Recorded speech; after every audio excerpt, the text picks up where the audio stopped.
In this video, I'm going to show you how to restore WhatsApp messages on iPhone.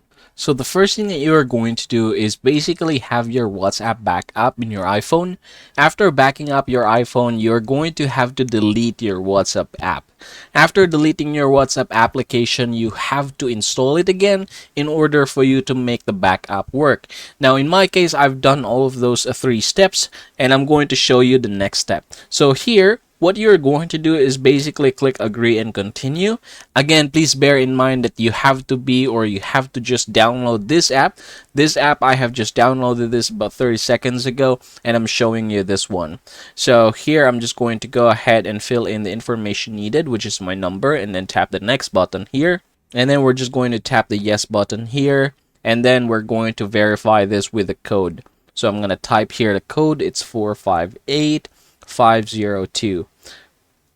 Now, after doing so, you should be able to see this one right here. So as you can see, I have backed up this one 401. It's 429 already, which means I've just did it. And then you should be able to see here the total size. Now, there are two ways in order for you to back this or to restore this one. You can just tap this here or tap it here down below. I'm going to do so by clicking down here below.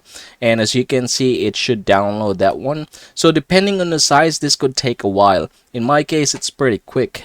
Alright, as you can see, 34 messages restored. Now you can go ahead and tap the next button here at the top. Now click OK, and then go ahead and type here your name. So I'm just going to go ahead and put here. Alright, now I'm going to tap the done button. And there you go. So here are all the messages that I have. Some of these are actually in archive, but basically you should be able to see everything in here.